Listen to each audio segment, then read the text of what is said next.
Beverlys.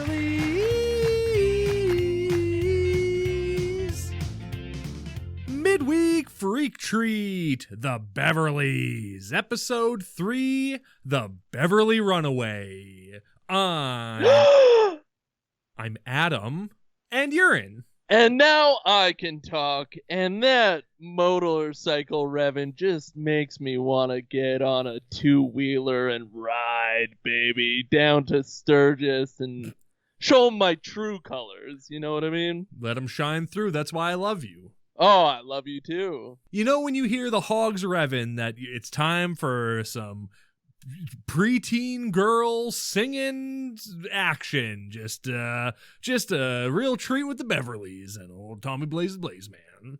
Kawasaki. Oh, vroom vroom, you know? Ooh, the sound. My loud bike, it goes vroom vroom. Ducati. Why buy a motorcycle when you could buy a Harley Davidson Ford F-150? That's all I'm saying. Don't spend. The licensing for motorcycles is insane, especially here in Haiti. It's so much cheaper to just buy a special edition Harley Davidson Ford F-150. Why not have your cake and your cream as well? Get a Ford F-150, because we can all afford it, and then get yourself a delicious hog. Get yourself a full pig, bury it in the ground, and eat it the next day. Delicious. That is how you cook a pig. You gotta bury it. Yeah. There's no above ground cooking of a pig that tastes anything good. No, absolutely. A pig needs to be cooked using geothermal energy. That's the only way that it works. You don't have to put anything else in the hole. You just have to dig a 4,000 foot deep hole, and then enough of the heat from the Earth's core is permeating at that point. Doesn't sound like it's that deep, but it's deep enough. Yeah, if you think geothermal energy is going to heat your home or something, it's not. We're spending the money so we can cook pigs, baby. That's right. This is a pig cooking channel now, baby. That's deep. You got to dig real deep into the Earth's crust. Oh yeah. And as a man in a porno I once watched said, deep as you go, and it haunted me ever since. So he said that to whomst? Presumably, a lady giving him, topping him off, giving him brain. Oh, so she was on top. No. Yeah, mouth-wise. Yeah. She was doing like a keg stand on his D. Ah, nice. I see. So, like, this wasn't vagina or, like, anal. Oh, God. The gall of a guy to go deep as you go as he rams it in your B. Hoi, hachi mama. I think that's the only word that we can never again say on this podcast is the A word. Oh, yeah, for sure. That word is unholy. It's not in the Bible at all. And you'll never catch us saying the A word ever again. I felt disgusting after I said it. I think God, reached down and twisted my Jimmy. Yeah. Not in a good way. No, you reached down and plowed your ass, you know? Yeah. See, that's an A word we can definitely say. Absolutely. But that other A word was gross. Wait, what's the other A word then? Wait, now I'm confused. Anal. Oh, yuck. Gross. That time it felt good, I'm not gonna lie. Hey, that's what she said. Once you get used to it. Hey, that's what she said. It's all there. Are you eating? What are you eating right now? Orange. Nice, yeah. Drinking bone broth, eating an orange, the Pure Boys breakfast, lunch, and dinner. This is my Beverly's promise to you, is that I'm going to have a couple of mandarin oranges, and I'm going to be sipping on bone broth, hot and salty. Nice. Listen up. This is my promise for when we watch The Beverlys. The Beverlys. Drinking bone broth, eating mandarins. That's something. Our one body is made up of 2 girls. Is made of what? It made of teak girls.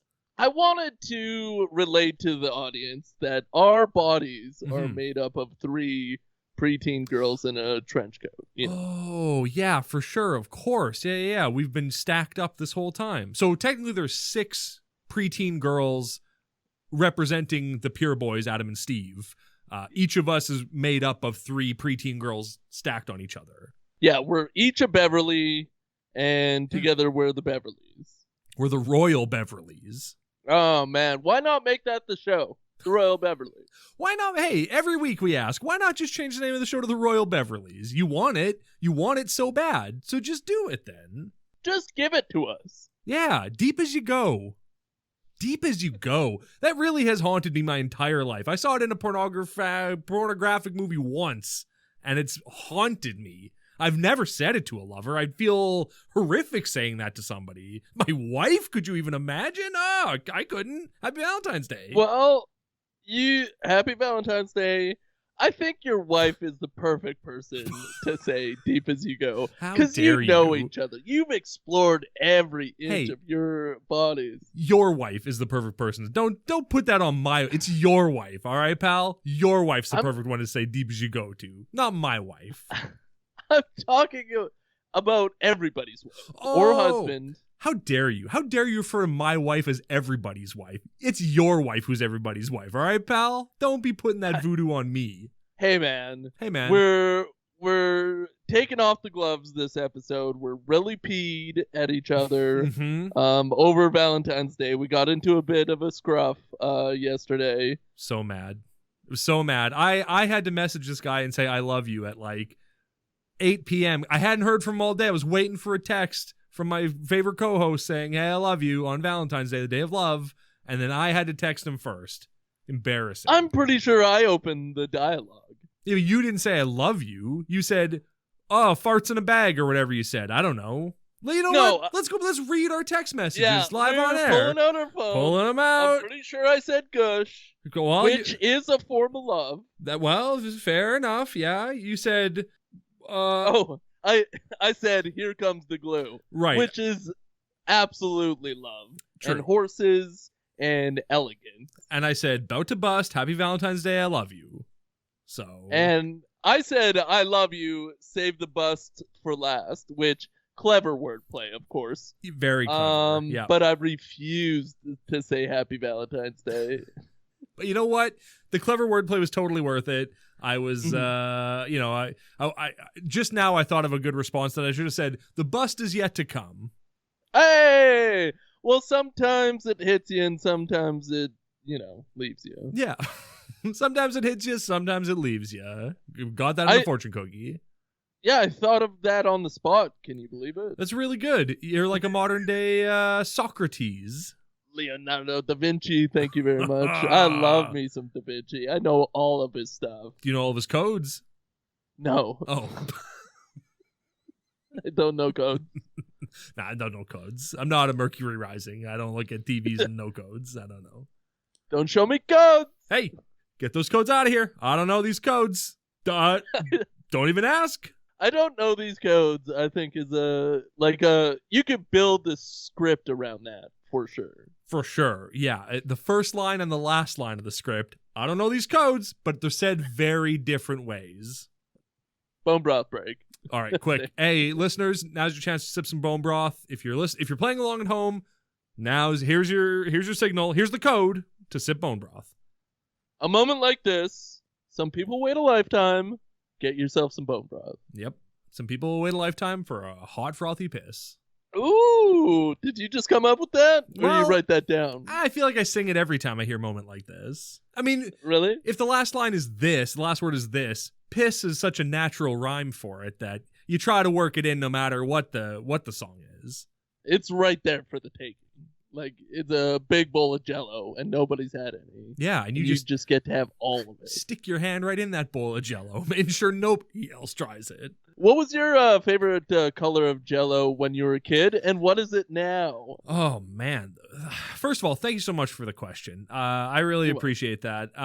My family, we weren't a Jell-O family, so certainly, my favorite color, I guess, was orange.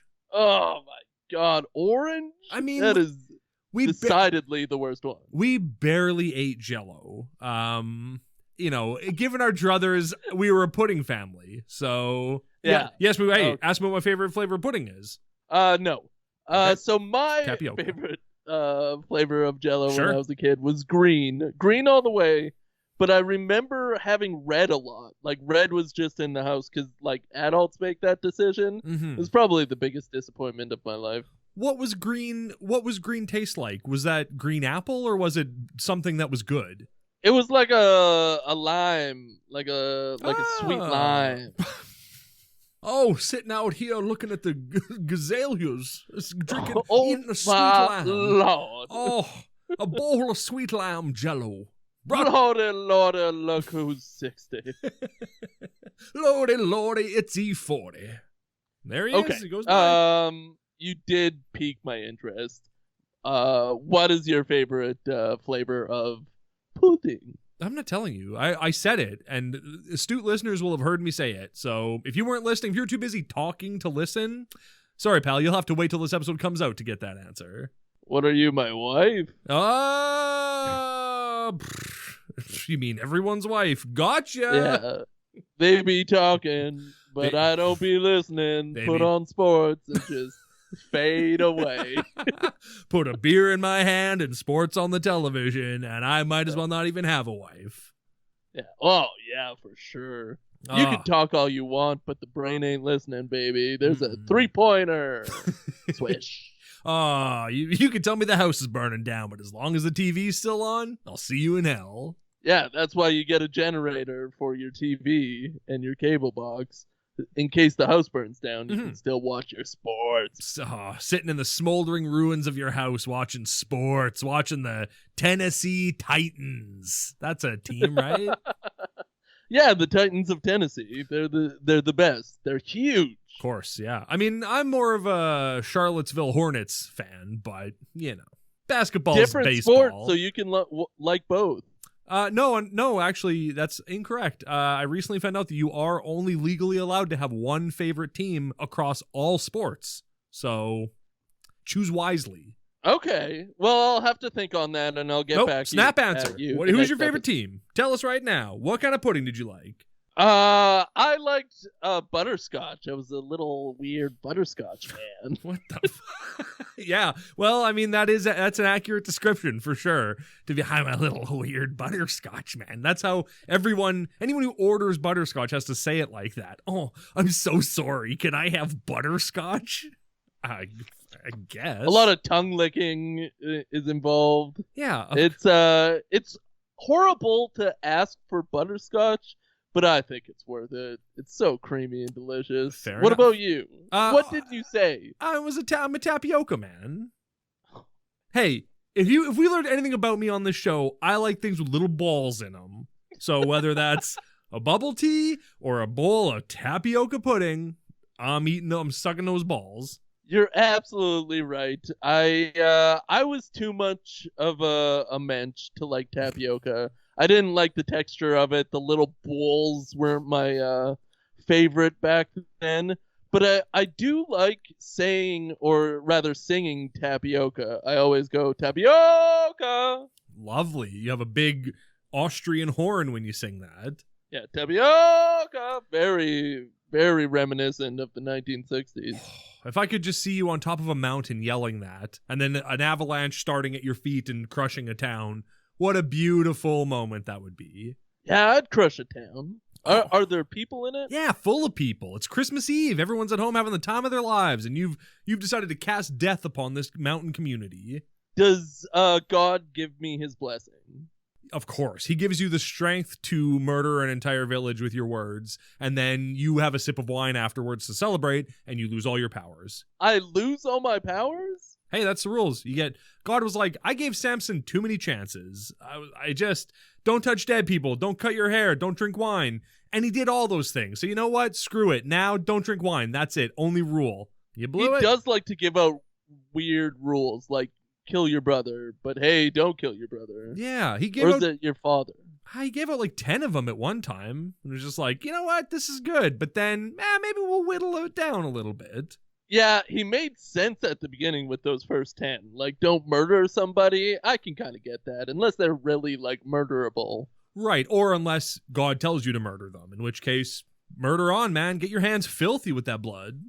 Yeah, there's a lot of murder in the Bible, isn't there? Oh, and, I mean, we've talked about this before, but God murders everyone at one point. And the end of the book is everyone dying, except everyone dies, I guess, except the people who go to heaven in bodies. Ugh, gross. Bring their pubes up to heaven. Ugh. Pubes in heaven.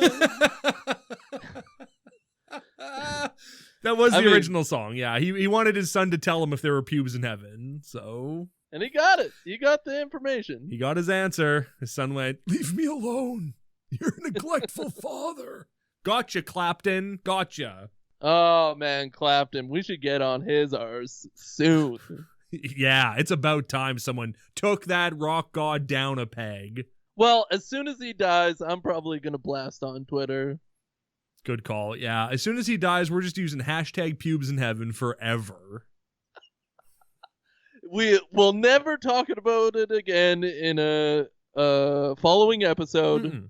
Pubes in Heaven is dead after this, but once Eric Clapton is dead, we're going to sing it, we're going to produce the heck out of it, and we're going to go top 100. Oh, yeah. People are going to cry. It's like when Elton John just did that Rose song or whatever the hell, Candle in the Wind. He just was like, I'll do it again. I'll change 2 lyrics to be about a different person. Go, okay. Well, if you can do that, then we're writing Pubes in Heaven. Sorry, Eric. I hope that's a fitting tribute for you. Yeah, and if anybody ever gives us any guff, we'll just say, we're doing an Elton John, Candles in the Wind, shut up. We'll go, we're protected by parody law. You wouldn't sue a Weird Al Yankovic. We would ask Eric Clapton's permission, but he's dead. So, Pubes in Heaven, here it is. Would you know my name? When we're doing our live shows, and we'll definitely be doing Pubes in Heaven across the world, if somebody yells out anything defamatory about what we're singing about, we have to stop the show. Mm-hmm. We have to turn everything off and explain to this person that we're doing an Elton John. Of course. And by turn everything off, you mean like the lights, all the electronics. Oh, yeah. It's now pitch black in the auditorium, outside of the auditorium that's built in the Noah's Ark. And we're saying, hey, we're doing, what were you saying? We're doing an Elton John. Yeah. You know, Candle in the Wind, Goodbye England's Rose, Kiss from a Rose. Duh. Get some class, all right? Jerk in the crowd. Read the room. Everyone's loving Pubes in Heaven right now. And you're going to come in here and go, boo, garbage. We'll go, are you kidding me, man? Eric Clapton is dead. He would love Pubes in Heaven if he could hear it now. But he can't. He's finding out the answer if there's Pubes in Heaven. Yeah, his wife is in the back. Yeah. Do you think he has a wife or too rich? Well, he's probably got a wife, I'd imagine. Yeah. Okay, so she's in the back. Do you think pitch darkness? Oh, yeah. Do you think we go with that? There's no spotlight, anything? Well, if we shut the lights off, the emergency lights are going to come on. So now it's lit by those eerie emergency lights way up on the walls. When we say shut everything off, we just flip the main breaker. It's just ka-chunk, and the whole thing, all of Noah's Ark goes dark. Ooh, a dark ark. I'll cut off the backup generators so the emergency lights don't come on. Because that... I mean, it's cool, but it's not the vibe we're going for, right? No, we want pitch black in Noah's Ark. We're sitting on the laps of cavemen right now. We probably should have the screens on for 15 seconds with, like, red don't panic so people don't go crazy, and then go pitch black. Or do we explain right away? No, I think, if anything, the screen should say, now is the perfect time to panic. Or maybe they just say fire. Maybe they just say fire in all caps. Lights go out. I'm going to yell, calm down, though. That's fine. It's going to be hard to hear you because your voice isn't going to be amplified. And Noah's Ark is huge and full of people. So we're doing this at the Ark? Yeah, of course. Of course. That's where our first live show is. We're sitting on stage.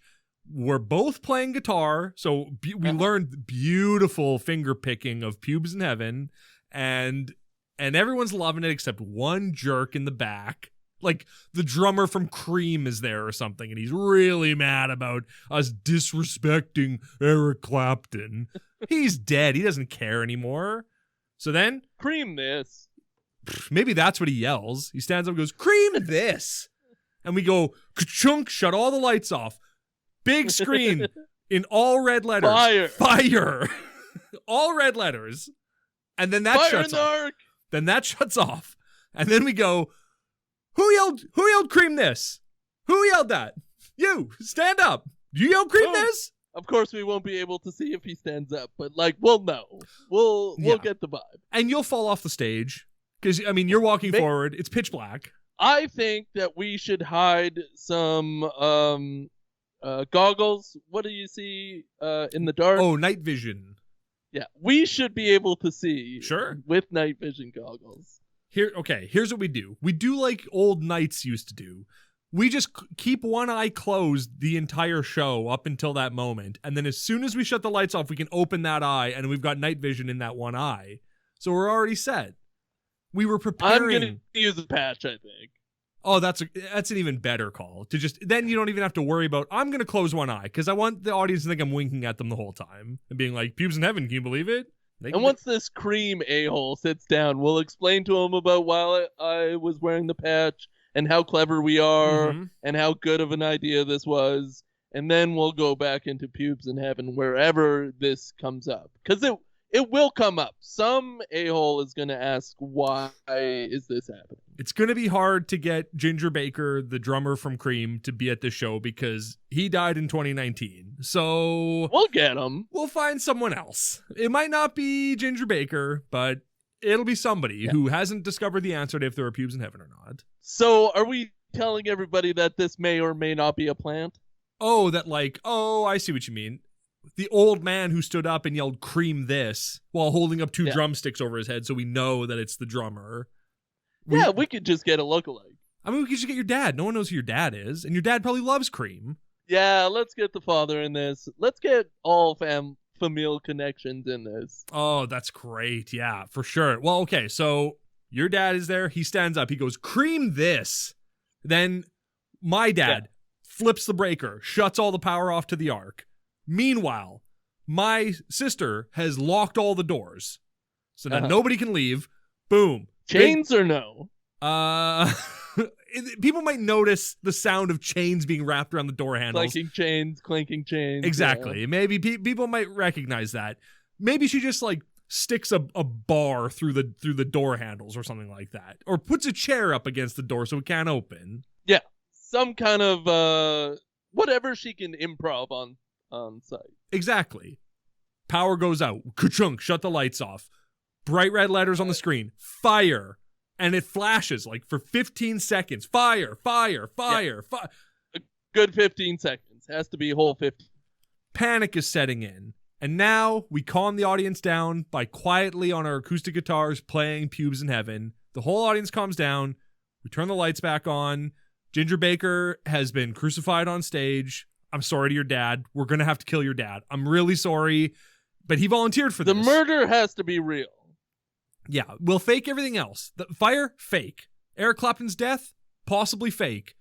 Your dad's death, murder at the hands of our show, 100% authentic and real. Okay, so if we do this before his death, we have to have Rip, whatever his name is. Ginger Baker. No, the Tears in Heaven guy. Well, what do you think his name is? We've been talking about him for 20 minutes. Eric Clapton. Nailed it. Yep. Rock guitar god. When I put on the spot, baby. That's beautiful. How does this whole thing end? How do we wrap up this Pubes in Heaven bit? This is probably when we have like a drop down huge flag. I'm talking huge flag that says "Rip Eric Clapton." Beautiful. But there's no breeze, so it just kind of flops down. It's really hard to read. It's people don't really know what it is, but we spent thousands of dollars to get a 25-foot tall flag that's if it's 25 feet tall, it's like 80 feet wide. It doesn't even fit in the auditorium. It's so big. We hang it from the side of the Ark, so when the people leave, they see, oh my god, Eric Clapton's dead. Oh my god. And that's the twist. That's the ultimate gotcha moment. Yeah, exactly. This is how they find out that Eric Clapton is dead. They go, "Pubes in Heaven, that's not a very good joke." And then they find out, oh, he's dead. Oh, that is a pretty good joke, actually. That's really funny.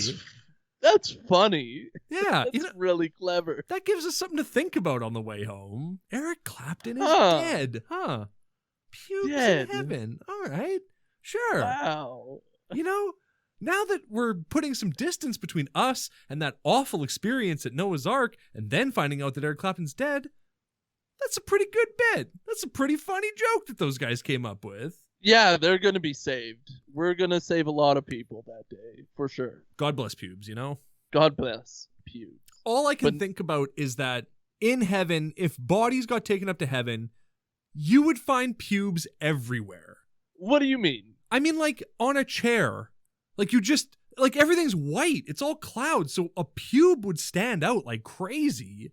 You just see them. It would be so gross. They don't have vacuums in heaven. Tell me a vacuum that died. They say you have to trust in God, even if it doesn't make any sense. Is that rule number 3? And that is rule 3, Royal Beverlys rule 3.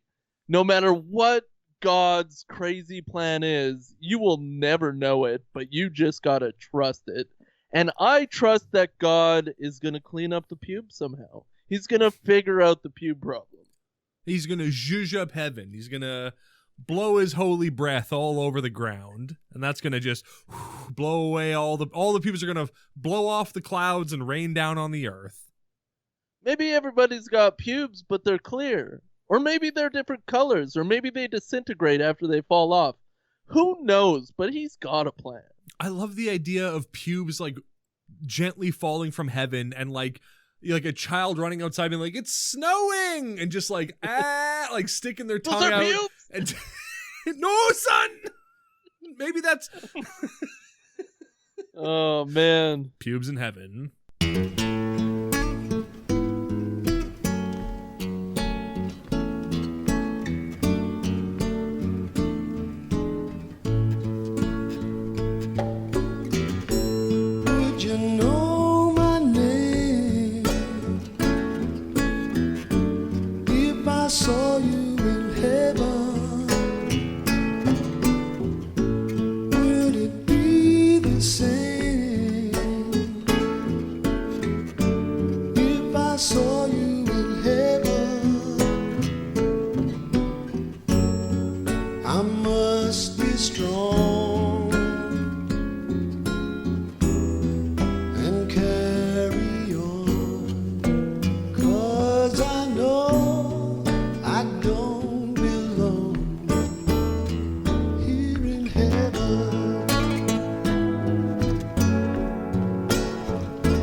Pubes in heaven. Thank you.